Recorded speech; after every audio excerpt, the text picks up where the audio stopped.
ni o kai to hambai rizawo no no chi ni o kai to no kha bai sansar no samai chinno to na rkha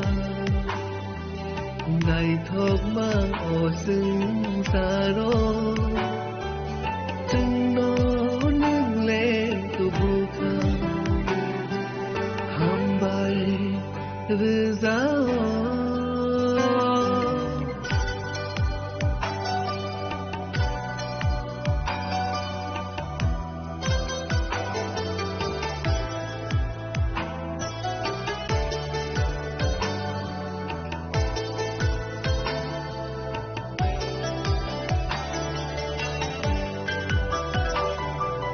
Sensar simia, chokha simia, nang le bebag ni bogra.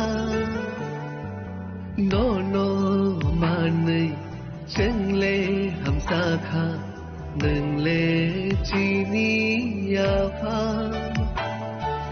Hamba irvaya no no kaito, hamba irvaya. Hamba irvaya no no kaito hamba irvaya hamba irzawa no no chini o kaito hamba irzawa no no chini o kaito no khambai sansar no samai chinno to na rkha nai thok ma o sing sa ro chinno nang le tu bu kha hambai rizao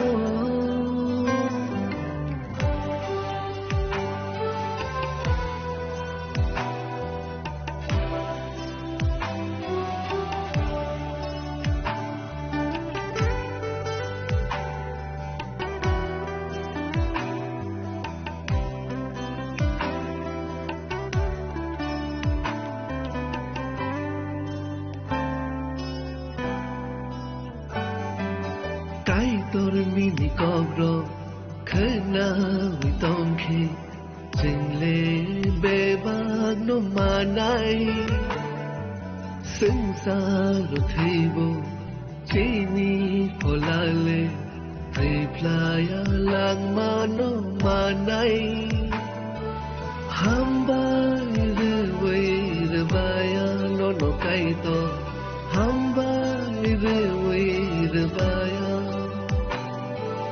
hamba irvaya no no kaito hamba irvaya hamba irzawa no no chini o kaito hamba irzawa no no chini o kaito no khabai sansar no samai chinno to na rkha nai thok ma o sing sa ro chinno nang le tu bu kha hambai rizao hambai rizao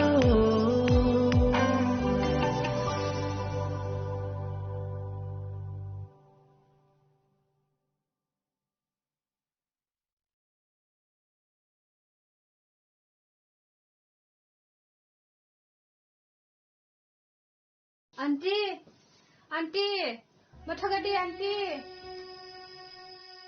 Among papa, Ani langma belai no jungjalo kalaijak salbrum no tegomani tongbu. Awan nanti nang kaitar dongo hindi jeng suri lene.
Koknaya borokni langmao hamsa mengkeri simia mas ma komornai koknanai borokni langmao ke hamsa mengphainai simia ayo kolokbo nanai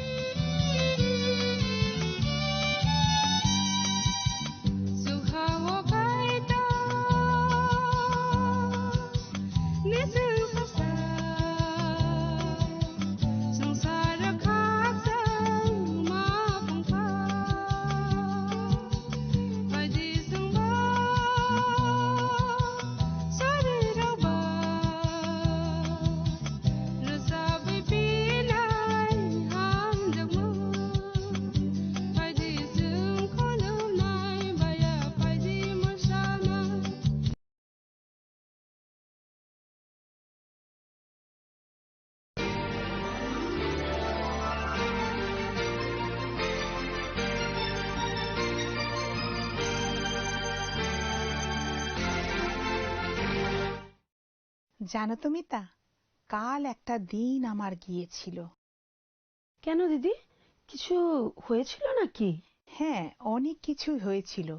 আমার অনেক দিন আগের একটা ঘটনা মনে পড়ে গিয়েছিল।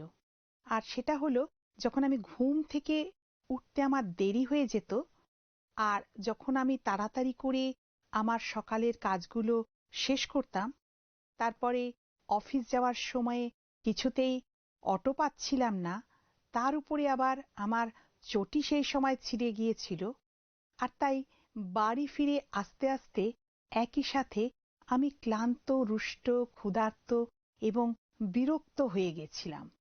এ বাবা দিদি, শুনে তো সত্যি করে একটা ভয়ঙ্কর দিন বলেই মনে হচ্ছে। তারপরে কি করলে তুমি?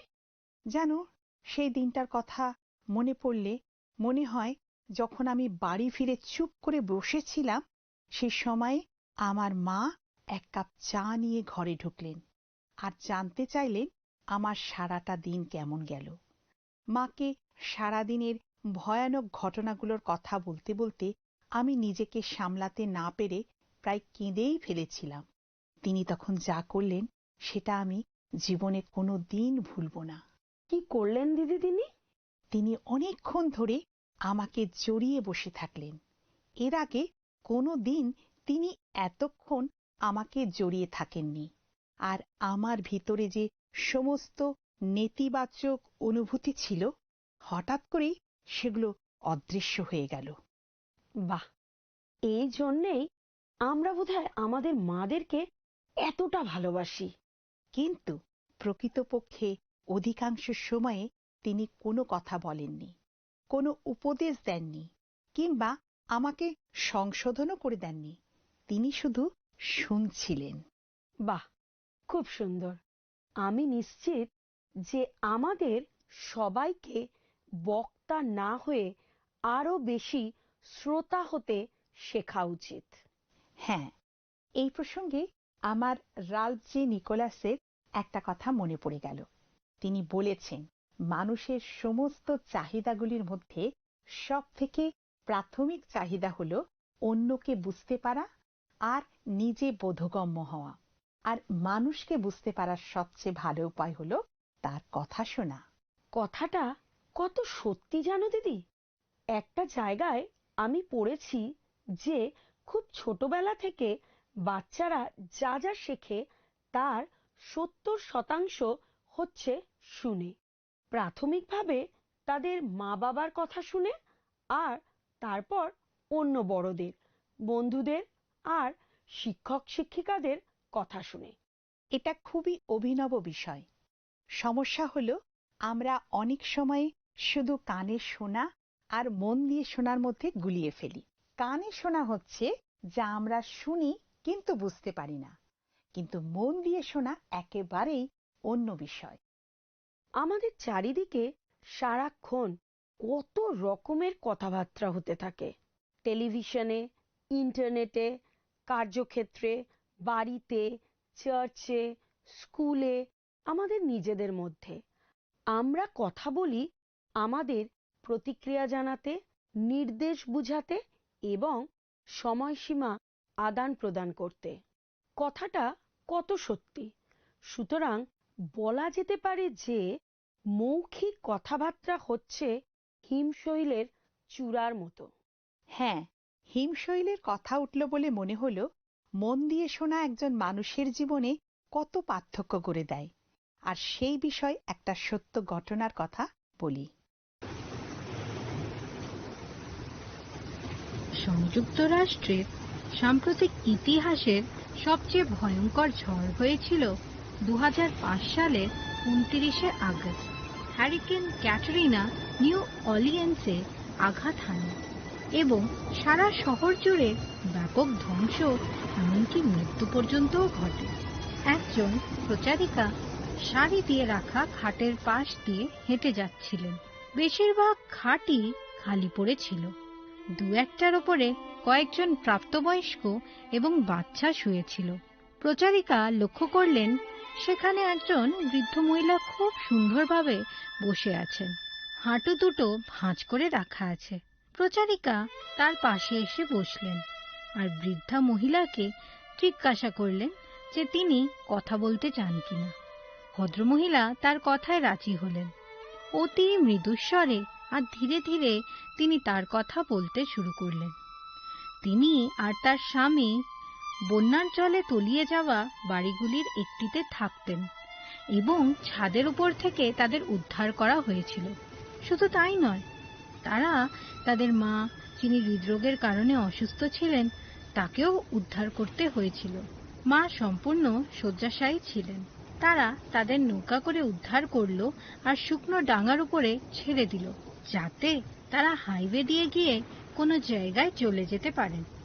প্রতিবন্ধী মাকে একবার তিনি আর একবার তার স্বামী কোলে নিয়ে মাইলের পর মাইল হাঁটতে লাগলেন, কিন্তু মায়ের পক্ষে অত চাপ আর সহ্য করা সম্ভব হলো না। তিনি রাস্তাতেই মারা গেলেন। সেই দম্পতির মায়ের দেহ সঙ্গে নিয়ে হাঁটা চালিয়ে যাওয়া ছাড়া আর কোনো উপায়ই ছিল না। তারপর সেই রাস্তাতেই তারা একটা ট্রাক দেখতে পেলেন। ট্রাকটি ইতিমধ্যেই শহর ছেড়ে চলে যাওয়া লোকে ভর্তি হয়েছিল। বৃদ্ধ ভদ্রমহিলা প্রচারিকাকে বলে যেতে লাগলেন কিভাবে তার স্বামী ট্রাকের লোকটিকে অনুনয় বিনয় করেছিলেন যাতে সে তাদের ট্রাকে করে নিয়ে যায়, কারণ সে ছিল তাদের একমাত্র ভরসা। ট্রাকের চালক শেষ পর্যন্ত রাজি হল, একটি শর্তে: আপনারা মৃতদেহটিকে সঙ্গে আনতে পারবেন না। তাই চোখের জলে তারা তাদের মাকে রাস্তার ধারে ছেড়ে রেখে চলে গেলেন। আর তারপর তিনি এমন একটা কথা বললেন যা প্রচারিকা কোনোদিনও ভুলতে পারবেন না। বৃদ্ধা চোখের জলে তাকে বললেন, আপনাকে আমার ঘটনাটি বলতে দেওয়ার জন্য ধন্যবাদ। পরে প্রচারিকা অনেকক্ষণ স্তব্ধ নীরবতায় বসে থেকে চিন্তা করেছিলেন বৃদ্ধা ভদ্রমহিলা কেন তাকে ধন্যবাদ দিয়েছিলেন। কিন্তু সময়ের সাথে তিনিও বুঝতে পেরেছিলেন যে মন দিয়ে শোনার সেবা কার্য খুবই সহজ সরল, কিন্তু মানুষের জীবনে তার একটি অসাধারণ তাৎপর্য আছে। প্রিয় বন্ধু, যাকব তার প্রথম অধ্যায় 19 পদ আমাদের একটি শাস্ত্রীয় উদাহরণ দেয়। হে আমার প্রিয় ভাতৃগণ, তোমাদের প্রত্যেকজন শ্রবণে সত্বর, কথনে ধীর, ক্রোধে ধীর হউক। শাস্ত্র স্বয়ং আমাদের উৎসাহ দেয় শ্রবণে সত্বর এবং কথনে ধীর হতে। আমাদের জন্য দুটি নিখুঁত নির্দেশ হল: মন দিয়ে শোনো এবং কম কথা বলতে নিজেকে প্রস্তুত করো। দেখো মিতা, তোমার কথা বলতে পারবো না, কিন্তু এই দক্ষতা আমার স্বাভাবিকভাবে আমার মধ্যে আসে না। আমার মনে হয় না দিদি কেউই এটা সহজে করতে পারে। অন্য যে কোনো সার্থক দক্ষতার মতোই একজন ভালো শ্রোতা হতে গেলে লক্ষ্য স্থির করা আর অভ্যাস করার প্রয়োজন হয়। সমস্যা হলো যে আমাদের মন খুব ব্যস্ত থাকে, আর সেই দিন আমাদের কি কি করতে হবে সেটা চিন্তা করি। আমাদের মোবাইল, আমাদের আইপ্যাড, আমাদের নিজেদের চিন্তা ভাবনা আমাদের অন্যমনস্ক করে দেয়। তারপরে আমাদের কি বলা উচিত সেটা আমরা ভাবতে শুরু করি, ঘড়ির দিকে তাকাই আর উসখুস করি। অন্যভাবে বললে, আমরা যা চাই যে আমাদের বন্ধুর যা বলার আছে সেটা যেন তারা তাড়াতাড়ি বলে ফেলে, যাতে আমরা আমাদের কাজে যেতে পারি। কিন্তু এটা কি কোনো সাহায্যে আসে? এটা কি আরোগ্যকারী? এটা কি সম্মান প্রদর্শন করে? আর সবার উপরে প্রভু যিশু কি এইভাবে অন্যদের সাথে কথা বলতেন? একেবারেই না। তিনি দাঁড়াতেন, মন দিয়ে শুনতেন। প্রভু যীশু যাদের সংস্পর্শে আসতেন তাদের কাছে সম্পূর্ণভাবে উপস্থিত থাকতেন। তিনি তাদের কথায় সম্পূর্ণ মনোযোগ দিতেন। তিনি লোকদের তাদের নাম ধরে ডাকতেন। তিনি তাদের কথা তাকে বলতে দিতেন। তিনি কোনো সময়ে তাড়াহুড়ো করতেন না। তিনি তাদের সঙ্গে শোক করতেন আর তাদের কষ্টের মাঝে উপস্থিত থাকতেন। একদম ঠিক দিদি। সুখবর হলো যে কার্যকর শ্রবণ এমন একটি বিষয় যা সম্পূর্ণভাবে শেখা এবং আয়ত্ত করা যায়। একদম সত্যি। কেমন ভাবে সেটা তুমি আমাদের বলো, আর আমি নিশ্চিত যে আমরা সবাই জানতে চাই কিভাবে একজন ভালো শ্রোতা হওয়া যায়। বেশ, প্রথমেই বলি, আমাদের লক্ষ্য স্থির করতে হবে। মন দিয়ে শোনার বিষয় আমরা বেশিরভাগ জনই সবচেয়ে বড় ভুল যেটা করি সেটা হলো অন্যরা এরপরে কি বলবে অথবা তারা যে কথা বলছে আমাদের উপর তার কি প্রভাব পড়বে সেটাই চিন্তা করতে থাকি, যার ফলে যা বলা হচ্ছে সেটা আমরা ঠিকমতো শুনি না, কথাগুলো জোরে এবং স্পষ্টভাবে আমাদের কানে ঢুকলেও সেটা অর্থহীন হয়ে যায়। এর কারণ হলো আমরা অদূরদর্শী। আমরা সবসময় নিজেদের কথাই ভাবি। আমাদের প্রিয় বিষয় হলো এমন কিছু যার মধ্যে আমরা আছে, আর আমাদের প্রিয় শব্দ হলো আমাদের নিজেদের নাম। কথাটা প্রকৃতপক্ষে একদম সত্যি। আর আমরা নিজেরা যদি কথোপকথনের কেন্দ্রবিন্দু না হই, তাহলে স্পষ্টভাবে তখন আমাদের ফোন খুব গুরুত্ব পেয়ে যায়। নিশ্চিতভাবে আমাদের ফোন শুধু না, কিন্তু চারিদিকে ঘটতে থাকা বিষয়গুলো আমাদের মনোসংযোগ একেবারে নষ্ট করে দেয়। দেখুন, আমরা কথা বলার সময় যখন লোকেরা তাদের ফোন দেখতে থাকে তখন আমাদের ভীষণ বিরক্ত লাগে। কিন্তু এখন আমার মনে হচ্ছে যে আমিও অন্যদের সঙ্গে একই কাজ করেছি। আমিও সমান দোষে দোষী। আমরা সবাই এই মনোসংযোগ হারানোর দোষে দোষী। আরেকটি বিষয়, আমরা মহিলারা খুব ভালোবাসি এবং পছন্দ করি, আর তা হলো কথা বলতে। আর মাঝে মধ্যে আমরা ভুলে যাই যে কথা বলার চেয়ে কথা শোনা অনেক বেশি কার্যকরী। বোন হোপার উৎসাহের উদ্ধৃতি বলে, সহভাগিতায় অন্যের কাছে একজন প্রথম যে সেবাটার জন্য ঋণী হয় সেটা হলো তাদের কথা মন দিয়ে শোনা। যেমনভাবে ঈশ্বরের প্রতি প্রেম শুরু হয় তার বাক্য শ্রবণে, একইভাবে একজন ভ্রাতার প্রতি প্রেম শুরু হয় তার কথা মন দিয়ে শুনে। এটা হলো আমাদের প্রতি ঈশ্বরের প্রেম, যে তিনি কেবল আমাদের তার বাক্য দেন না, কিন্তু তার শ্রবণ শক্তিও আমাদের দান করেন।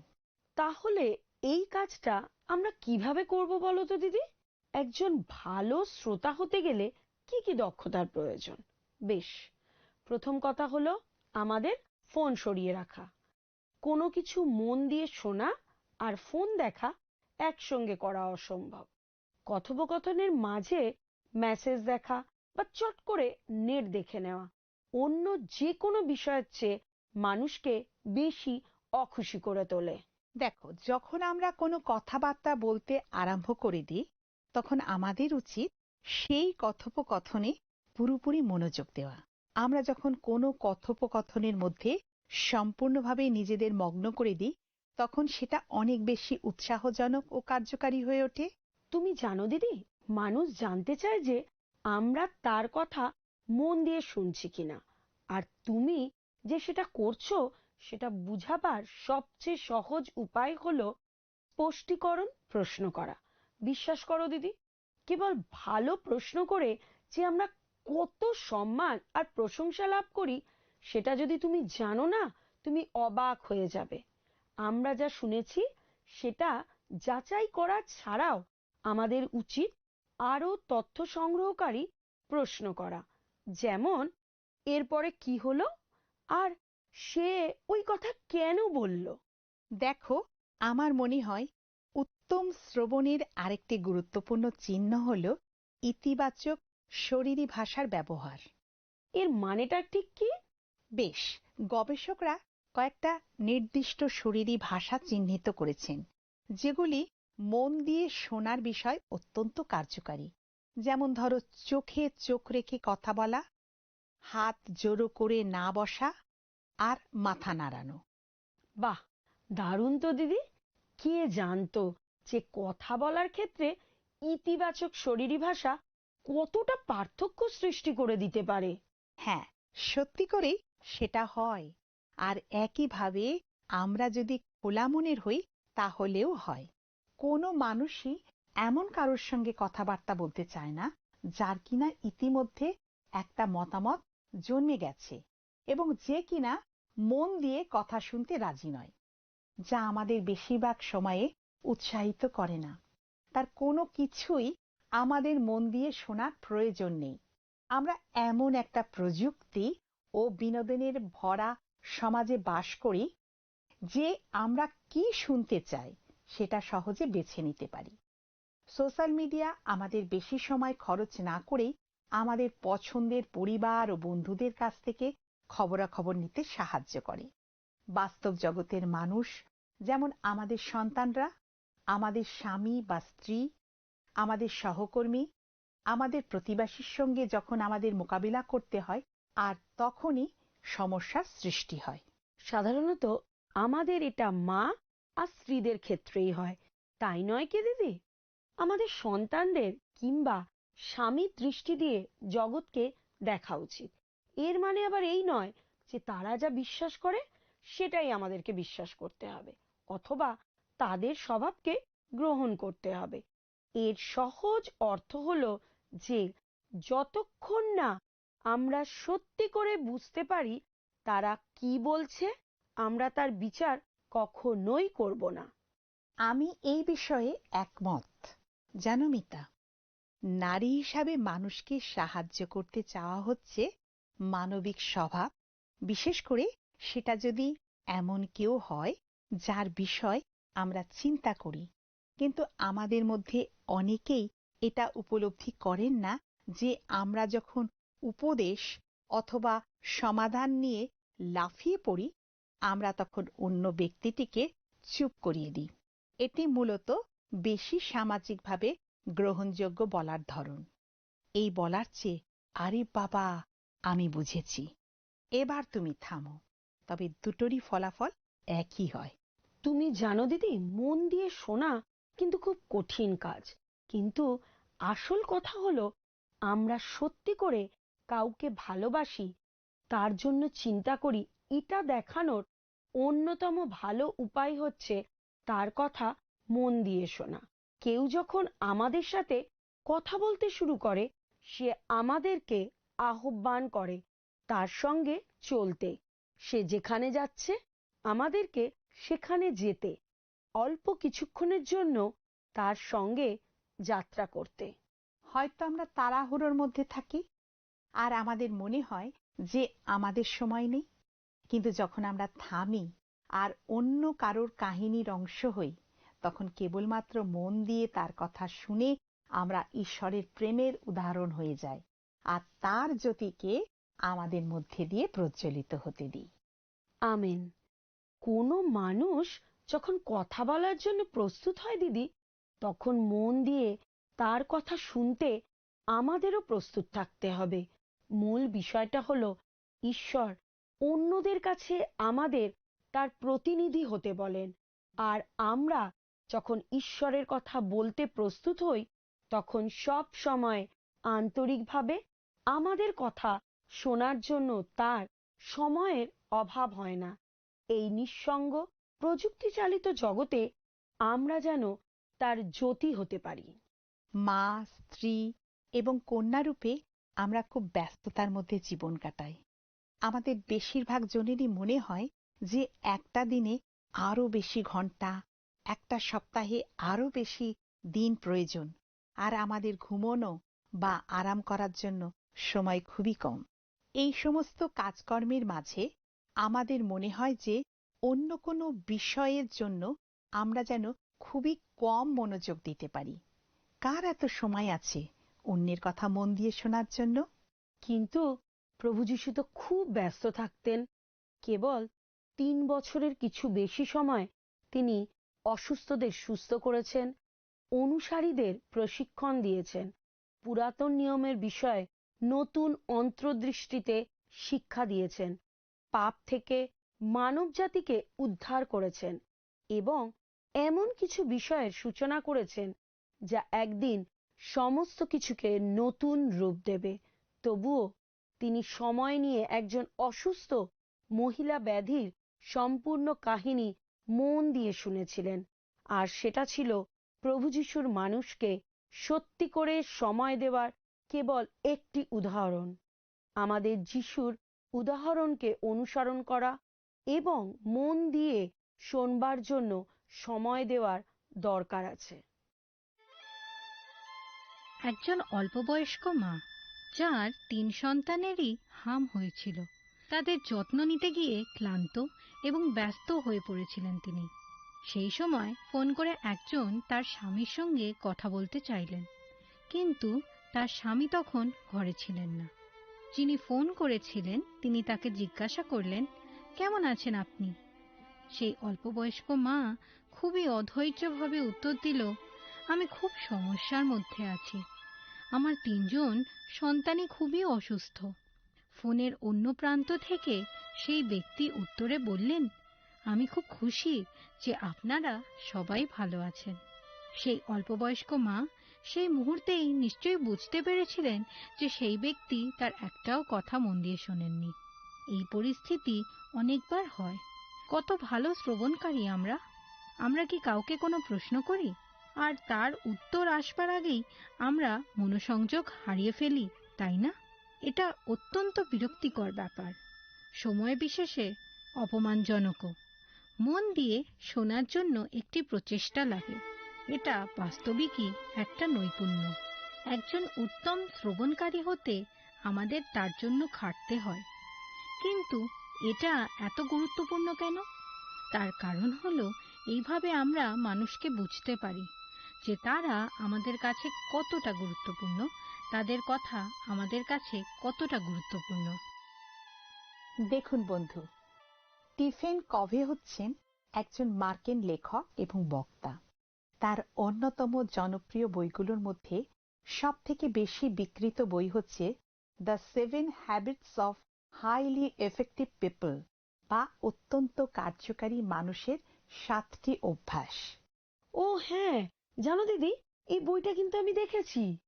স্টিফেন কভে বলেছেন, বেশিরভাগ মানুষ বুঝবার উদ্দেশ্য নিয়ে কোনো কথা শোনে না, তাদের শোনার উদ্দেশ্য হলো উত্তর দেওয়া।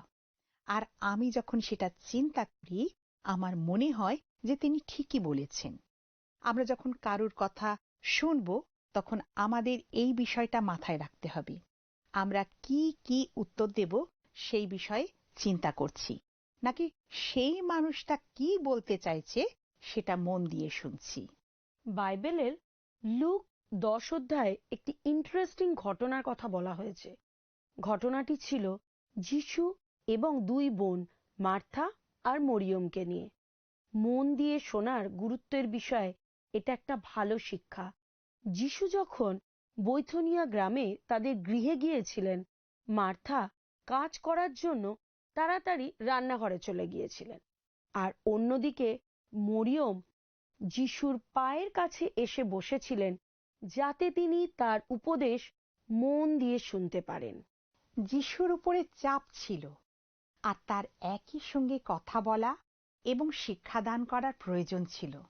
তার প্রচার কার্যের সময় শেষ হয়ে আসছিল, আর সেই দিন আমরা দেখলাম যে যিশু শান্ত পরিবেশে তার বন্ধুদের গৃহে সময় কাটাচ্ছেন।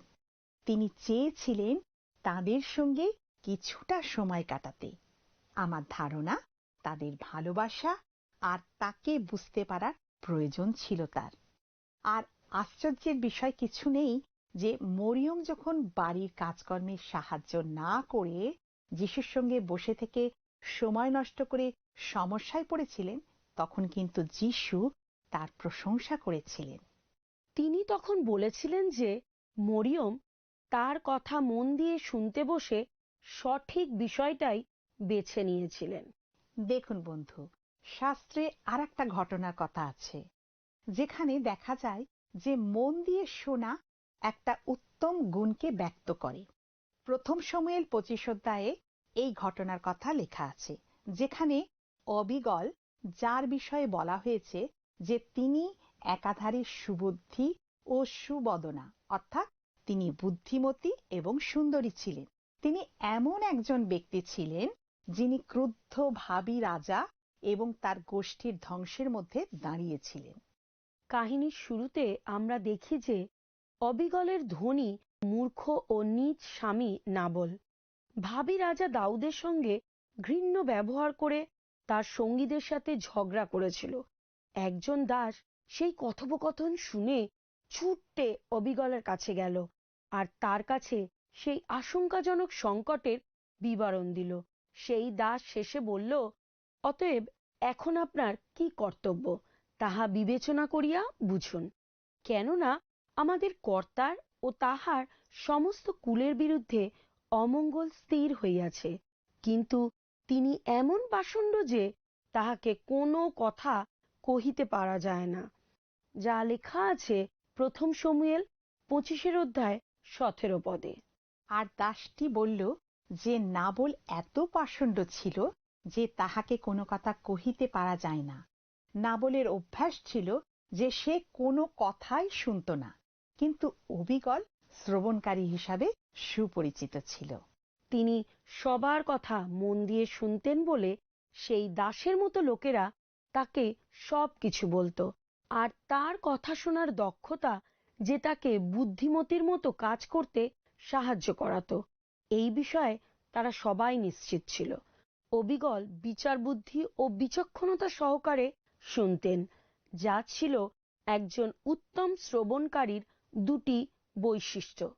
অবিকল দাসের কথা সম্পূর্ণ নীরবে সম্মানের সাথে শুনলেন আর তারপর কাজ করা শুরু করলেন। তিনি প্রমাণ করলেন যে তিনি একজন উপযুক্ত উত্তরসহ উত্তম শ্রবণকারী। যদিও অবিকলের উদাহরণ আমাদের দেখায় যে আমাদের এখনো অনেক শেখার আছে। বিশ্বাসী হিসাবে ঈশ্বরের কথা মন দিয়ে শুনতে শেখা ততটাই গুরুত্বপূর্ণ যতটা তার সাথে কথা বলা, এমনকি তার থেকেও বেশি।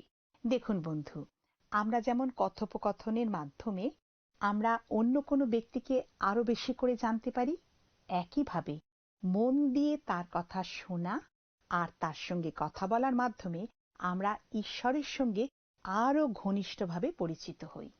তার কথা শোনবার জন্য যে কেবল আমাদের কানের প্রয়োজন হয় তা কিন্তু নয়। তিনি কি বলছেন সেটা অধিকভাবে বুঝতে আমাদের বিচক্ষণতারও প্রয়োজন হয়। প্রভু আমাদের অবিরত বলেছিলেন, আহা, যদি আমার প্রজাগণ আমার কথা শুনে, যা আছে 81 গীতের 13 পদে। যারা নিজেদের নম্র করে, তার কথা মন দিয়ে শুনতে সময় দেয় এবং তিনি যা বলেন তার প্রতি বাধ্য হয়, তাহলে তাদের সঙ্গে কথা বলতে তিনি প্রস্তুত এবং আগ্রহী হন। কারণ বন্ধু, আমরা যত ভালোভাবে শুনি তত ঈশ্বর আমাদের মধ্যে দিয়ে কথা বলতে পারেন। তাহলে আসুন বন্ধুরা, আমরা প্রার্থনায় যাই। আসুন প্রার্থনা করি। পরম করুণাময় পিতা ঈশ্বর, তোমার ধন্যবাদ দিই পিতাগো, আজকে আবার একটা সুন্দর সময় দিয়েছ আমাদেরকে এবং আমাদের সবাইকে তুমি একটা সুন্দর বাক্য দ্বারা তুমি আমাদেরকে উজ্জীবিত করেছো প্রভুগো। তুমি আমাদেরকে ঊর্ধ্ব হইতে আশীর্বাদ করো প্রভুগো। আমরা যেন তোমার বাক্য শুনি প্রভুগো এবং আমরা যেন সেই অনুযায়ী নিজেদেরকে আরো এগিয়ে নিয়ে যেতে পারি প্রভুগো। আমরা যেন অবহেলা না করি যে না ঠিক আছে যাও, না শুনলেও হবে, এরকম যেন আমরা নিজেদেরকে না করি প্রভুগো। আমরা যেন সমস্ত কিছু সুন্দরভাবে শুনতে পারি, তোমার বাক্য শুনে, এবং সেই মতো যেন আমরা জীবনের পথে এগিয়ে চলতে পারি প্রভু। তুমি আমাদের প্রত্যেককে আশীর্বাদ করো, প্রত্যেককে সঙ্গে সঙ্গে থেকে প্রভু। সকল ধন্যবাদ, মহিমা, প্রশংসা তোমারই হোক। এই ছোট্ট প্রার্থনা প্রভু যিশু তোমার নামে চাই, আমেন। প্রিয় বন্ধু, আমরা আশা করি যে আপনারা নিশ্চয়ই আশীর্বাদ পেয়েছেন আর উৎসাহিত হয়েছেন। আপনি নিশ্চয়ই করে স্ক্রিনে দেওয়া নম্বরে আমাদের সাথে যোগাযোগ করবেন। আগামী সপ্তাহে আবার দেখা হবে। তাহলে আজ এই পর্যন্ত। নমস্কার।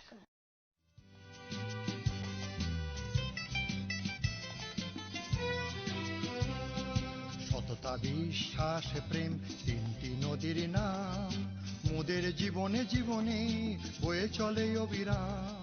আমাদের আজকের বিজয়ী দর্শক বন্ধু হলেন ফেলি মাইতি, পূর্ব মেদিনীপুর থেকে।